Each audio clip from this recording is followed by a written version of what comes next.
Tonight, a grieving daughter speaks out. Her father was shot dead by armed police. Today, she accused officers of having no intention of helping him. They weren't there to help him. They were there to injure him or kill him, which they did. The people living without heating and hot water in their Camden council flats. Making waves, the electrifying addition to the daily commute. And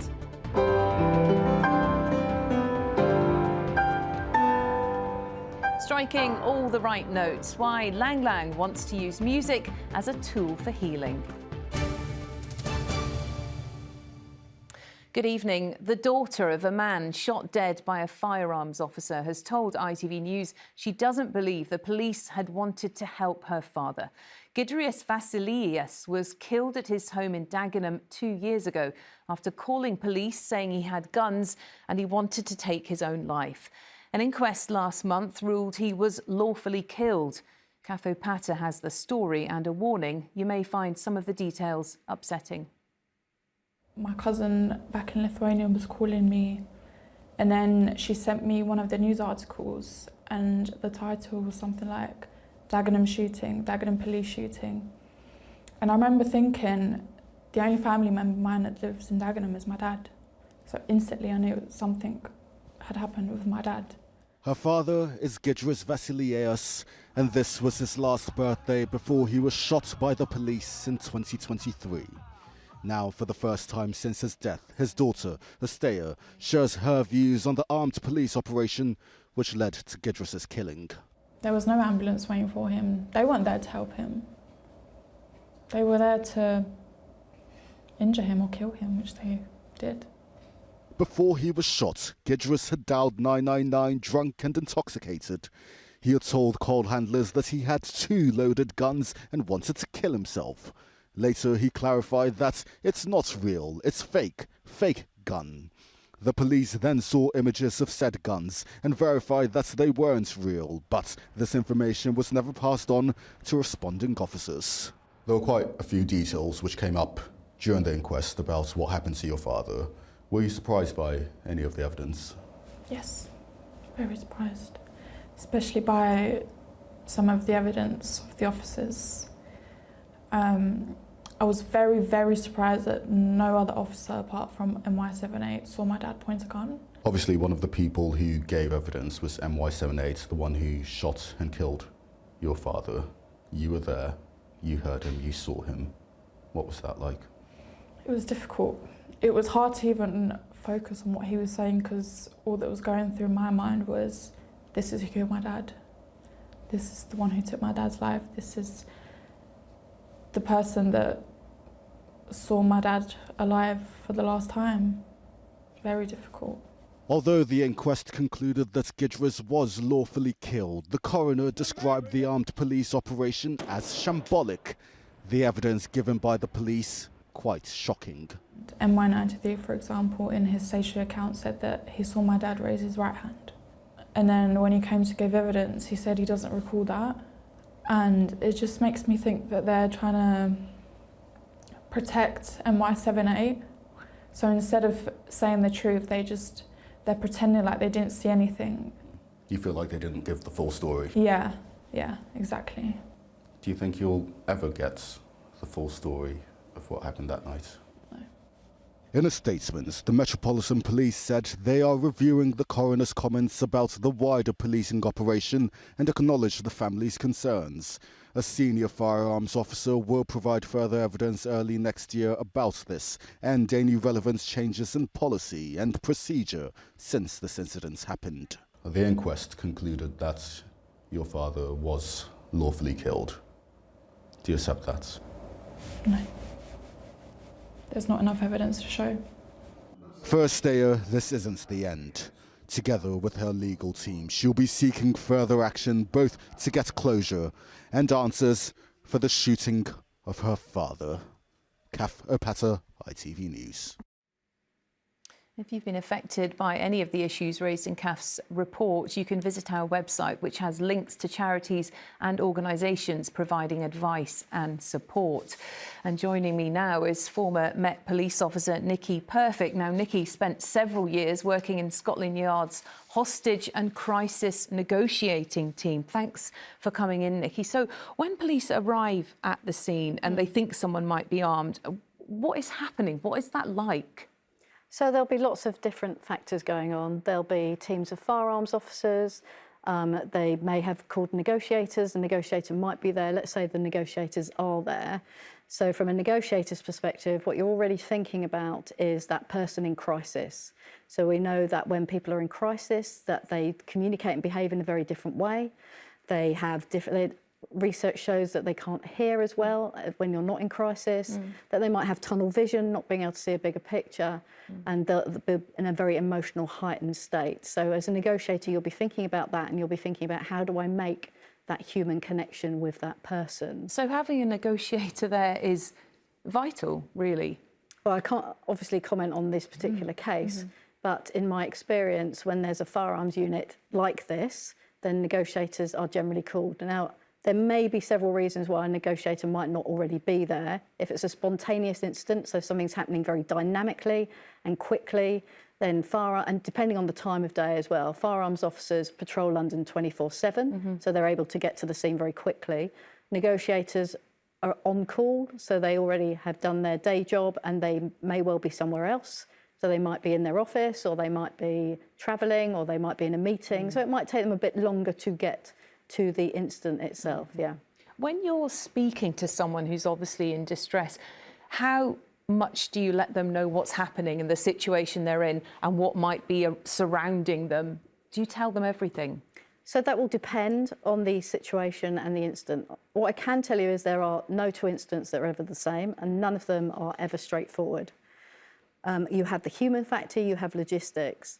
It will depend also on the relationship that you have with the person and how much they trust you as to what you're telling them and the conversation that you're having. The most important thing is to make that connection with them and to help them come from the crisis to a logical space where hopefully you can change their decision-making process and save their life. That's ultimately what you're trying to do, isn't it? But yeah. How difficult is it for the police to balance what is a health emergency, you know, someone's having a mental episode, for example, and a dangerous emergency?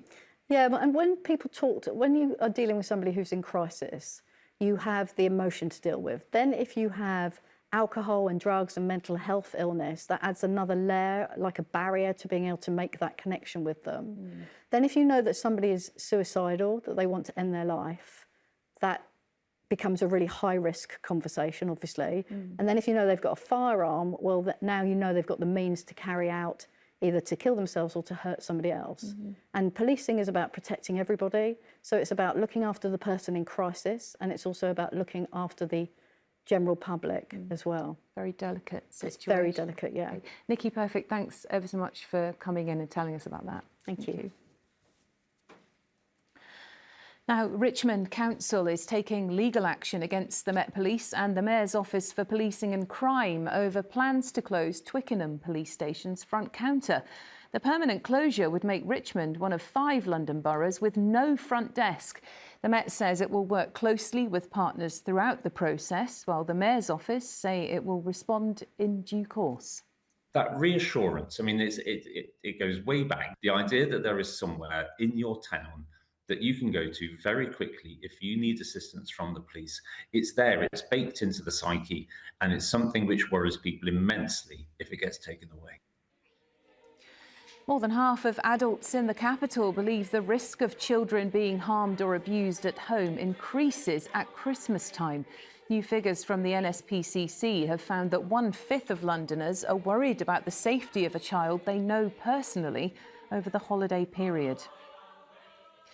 And police have been cracking down on illegal delivery drivers. Immigration enforcement officers arrested a number of Indian and Bangladeshi riders in Newham and Streatham last month. They're currently being detained before they're removed from the UK. Now, with more than 150 league appearances under his belt, rugby player Tom Chapman thought he was at peak fitness. But a sudden brain seizure shattered that. The 31-year-old was diagnosed with an incurable brain tumour.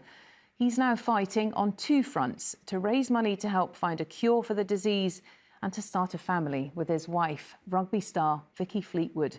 Rags Martel has their story. Can you clap once in front of your face? Action. Side by side. And that's where you used to play. And always together. This is a rugby love story between two former professional players, now facing something that could pull them apart. Tom has been diagnosed with an incurable brain cancer. Yeah, I mean, it doesn't get any easier. Even though we've known that for a number of months now, but yeah, it's really hard. Sorry. What was the wedding like for you? Oh, just the best day of my life. The brain tumour diagnosis came just 2 weeks after their honeymoon. It was pretty shocking because they said it's going to be nothing lifestyle related or anything like that, and it's indiscriminate, which I found quite hard to hear. And especially the part where there's no cure, they can just sort of treat it for a bit. And then they said that the average life expectancy would be 5 years, which was obviously pretty tough to hear when I'm in my early 30s. Number 13. For now, they're carrying on with life. They both coach for the Roebucks Rugby Academy in Lee, South East London. But Tom had a 10-hour tumour removal operation in April. There is no cure for brain cancer. I think what we've tried to do is just maintain everything that's in our control, and that's been the best thing that we're able to do, is just to stay positive and, you know, strip everything back to try and increase that time span, essentially. They're now both ambassadors for Brain Tumour Research, a charity calling for more funding for a cancer that claims more young lives than any other. Vicky did CPR on her husband when he had his first seizure while they were sitting on their sofa. The scariest part of it all was wondering what was happening. He then stopped breathing. So as I was on the phone to 999, he wasn't breathing, and his whole face was blue. And that was when obviously I was just like, right, I need to do CPR. Yeah, the most terrifying thing that I've ever had to go through. I'm pretty sure I'll be scarred for life by it, but we managed to keep him here with us. So yeah, I'm glad that I was there. The pair now have a new goal, trying to become parents after chemo forced them into IVF. There's been kind of a few people who might say that that's selfish, or, you know, question why it's something we want to do, bringing a child up where we don't know what the future looks like. But ultimately, the one thing that we keep coming back to is no one knows what the future looks like. Nobody's promised tomorrow. Ugh. For once, Tom and Vicky are now on the same team, together, playing the match of their lives. Rags Martel, ITV News. Next tonight, the Camden residents who've been living without hot water for months. Dozens of people living in Denton Tower, including a 100-year-old woman, have been forced to boil kettles in order to wash themselves. And to add to the misery, 2 weeks ago, the boiler broke, leaving their homes freezing cold. Hannah Kings reports. Sheila turned 100 last month, but ahead of her birthday celebrations, she had to boil the kettle to wash her hair because her water isn't hot enough to use the bath. I boil the kettle and bring it to the edge and put that basin down in the sink and wash my hair that way. I'd like the water to be hot enough so that we could have a bath. Sheila lives in sheltered housing in Camden, designed to allow older people to live independently, whilst offering extra care and peace of mind. But Sheila and her neighbours say they've now been without reliable heating and hot water for 2 weeks. I don't get cold in here because I've that. If I didn't have that, I'd have to go to bed. Tepid to lukewarm. Upstairs, Zoe says she's been complaining to Camden Council, which manages the block, since September about problems with her hot water. It's like banging your head against a brick wall and you're not being listened to. About the end of June, beginning of July, I noticed that the water temperature had reduced, and then the last 2 weeks the boilers packed up altogether. And first of all, we had no heating, and then we had like a very low temperature of heating, and the water has been cold over the last 2 weeks. In the evenings, when I do my washing up, I've got to boil a kettle, so that's costing me more money. Let's hope they fix it. Like Zoe, Helen has lived here since 2022 and remembers similar problems last year. The thing what gets me, we're supposed to be here, we're supposed to be able to keep warm and, like, you know, sort of happy in our old age, but it's been a struggle. Earlier this week, ITV London reported from another estate, also managed by Camden Council and also left without heating. Camden Council has told ITV News today it apologises and says carers and support staff are regularly visiting vulnerable residents to make sure they're warm and getting any support they need. A spokesperson added, "We recently upgraded the heating and hot water system in this building and will be installing more equipment in the coming days to make sure these issues are resolved." But with temperatures set to remain low this weekend, that's cold comfort to residents here. Hannah Kings, ITV News. Still to come on the programme. Electrifying travel on the Thames, the new addition to the London commute. And a musical surprise for patients from a piano superstar. But first, he sambered off the Strictly dance floor last month, becoming the 6th celebrity to be eliminated from the competition. But while Harry Aitken-Zariti didn't get to lift the Glitterball trophy, he will be putting his dancing shoes back on. The former athlete, also known as Gladiator Nitro, will be taking part in the Strictly Come Dancing live tour next year alongside his dance partner, Karen. Let's remind ourselves of his impressive moves.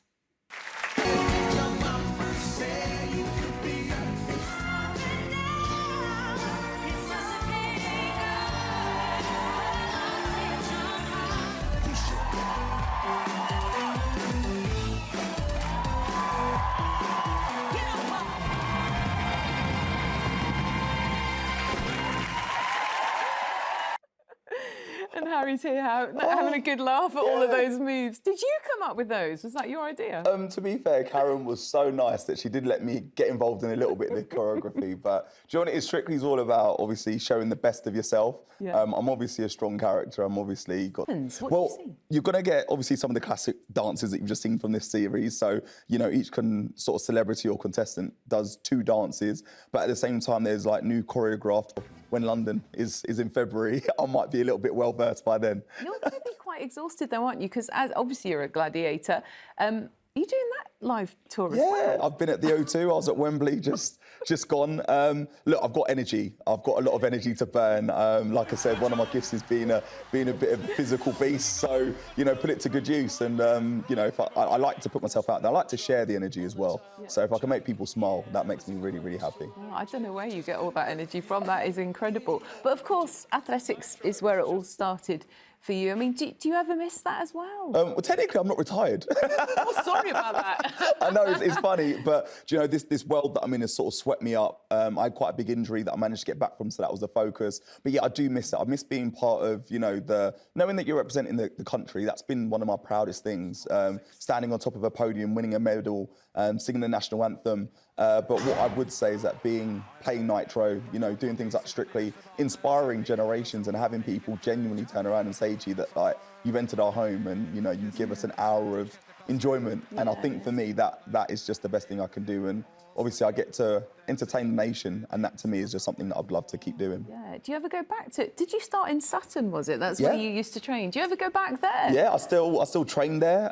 Got a nice little plaque on the wall. I did my Strictly dancing there. I like to keep things fairly local, even if I'm not living nearby. But, you know, I'm a local lad, and London's always close to my heart in the sense of things. And it's about representing and showing that no matter where you come from, whether it be a council estate in Sutton, you can reach the heights that you've just seen today. So when you were much younger and starting out in athletics, did you ever think that you'd be on Strictly? I think the Strictly penny first dropped when I won BBC Young Sports Personality. I remember seeing Colin Jackson do it and thought, I could be more than an athlete. But no, my young little 6-year-old self thought about being a gladiator first and sort of caught in the middle. I then decided to be an Olympic athlete in between that. So it's been quite the journey. Well, it's pretty impressive. What's your plan next, though?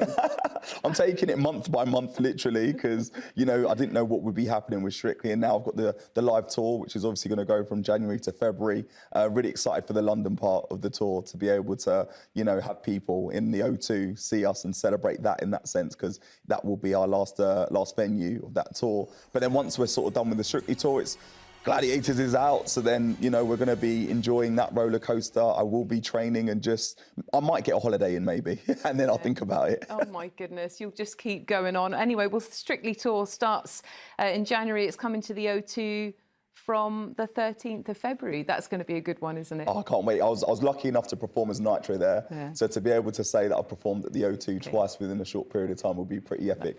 Two totally different audiences, though. Oh, thank you so much for coming in, Harry. Right, here's the weather now with Holly.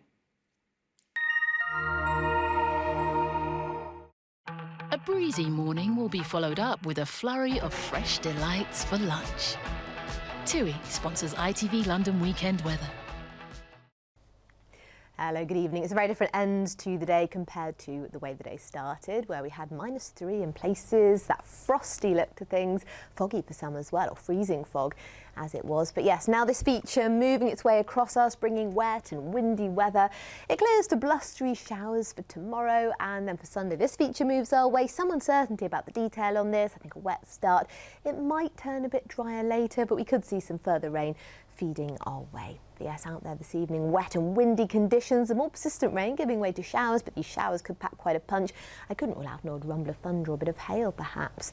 Some clearer spells as well. Temperatures shouldn't fall away too far given the breeze, but it does lead to a showery and a blustery day for our Saturday. And again, these showers could be quite lively where they do occur. Some sunny spells to be had as well, but these winds on the brisk side, especially gusty in and around any showers. Temperatures get a little bit higher than today's values on the mild side, but of course that is offset by those winds. Zooming out to look at the picture for tomorrow evening and overnight, we see a little ridge of high pressure building. That helps to kill off those showers for a time, but it doesn't last because this is the feature moving our way for Sunday. As I say, some uncertainty about this. It's going to be a wet start, I should think. It may turn a bit drier as the day goes on, but equally we could see further rain spilling our way. So overall, not a great look to things for this weekend. I do want to turn your attention into next week as well. Tuesday, we have got a particularly active area of low pressure moving our way, so that could bring some very wet and windy conditions. We will be keeping a close watch on that. Have a nice weekend. Take care. TUI sponsors ITV London weekend weather. Now, if you thought hopping on one of the capital's hire bikes was the peak of energy-efficient travel, think again. London's river transport has just been given a green upgrade. The UK's first fully electric ferry has carried its first passengers across the Thames today, and Graham Stothard took a seat on board. As the dock disappears, so begins the maiden voyage of a boat fresh to the Thames. The Orbit Clipper is battery-powered, held up by those who run it as the UK's first fully electric cross-river ferry service. This ship is making waves, leaving diesel-powered engines in its wake. For cross-river, we see this type of vessel being duplicated all the way down the Thames estuary, connecting communities on the north and south of the river. The price will set passengers back £1 a minute. At the moment, around 4,000 people make this specific journey a year. They hope that will increase by at least a third. The electric boat will replace the diesel boat, and it will be able to carry 150 passengers each trip between Canary Wharf and Rotherhithe. Every 10 minutes on a weekday, every 15 on a weekend. It marks quite the change from the steamships of yesteryear belching plumes of pollutants into the air. Then came diesel and hybrid ships, which still released more than their fair share of emissions. This new boat, it's said, will save 11,000 tonnes of CO2 being released into the atmosphere over the next decade. Hey, good morning, how are you? The mayor was on board today. He made it clear this was about convenience. It's exciting, isn't it? As well as air quality. The big difference is not just the fact it's fully electric, but also rather than only 5 cyclists, 5 bikes getting on board, we can now get 100 bikes on board. I know the frustrations that cyclists have when you're cycling in the west of London. On the centre, you can cross the river. In the east, you've got to make a big detour to cross the river. This is a big addition to the East End. There was no champagne bottle broken against the hull. Instead, dozens of cyclists swapped their wheels for water. So how did they find it? Oh, it was brilliant. It was fantastic. It was nice and smooth. It was good. It was very quick, but very good. Lovely bike facilities and really nicely designed and good view of Canary Wharf. For the moment, the boat will run alongside the current diesel ferry, but is scheduled to totally replace its operation by spring 2026. Graham Stothard, ITV News. Finally, he's the superstar pianist who you might know best from the hit TV show The Piano. Lang Lang has sold 20 million albums, played for world leaders and royalty, and he performed to 4 billion people at the Beijing Olympics. But today he chose a more select audience, turning up to surprise the staff and patients at Chelsea and Westminster Hospital. Ranveet Nandra has the story.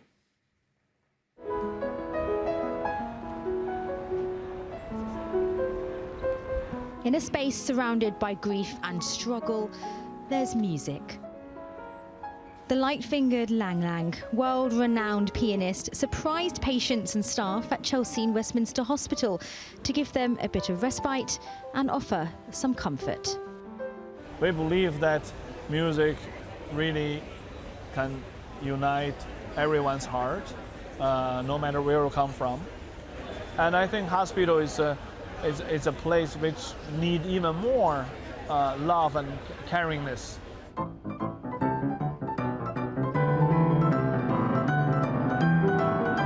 Possibly best known for his jaw-dropping performances in London's busiest train stations on the Channel 4 show The Piano. He's used to a big audience, but this is an audience of a different kind. Patients coming in for appointments, staff on ward rounds, stopping for just a moment. I've just recently had a hip replacement. Just such a treat and really helps with your recuperation.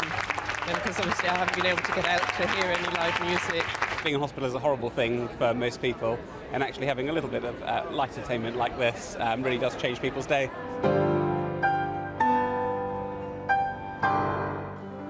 It's part of the Hospital Trust charity Arts for All programme. We actually have done a load of academic work that shows the impact of classical music in hospitals, reducing stress, helping with that healing process. So what this is doing today, having an amazing world-class musician here, is actually bringing that to life for a much wider audience. And you see, after 20 minutes, we all come together, our heart come together, our feeling, emotion come together, and hopefully they will make some of their problems in life better, hopefully. Proving that there may be a healing power to music. Ranveet Nandra, ITV News. Oh, he's brilliant, isn't he? Well, that's it from us. The evening news is next with Lucrezia. But for now, from all of us on the London team, enjoy your evening. Bye-bye.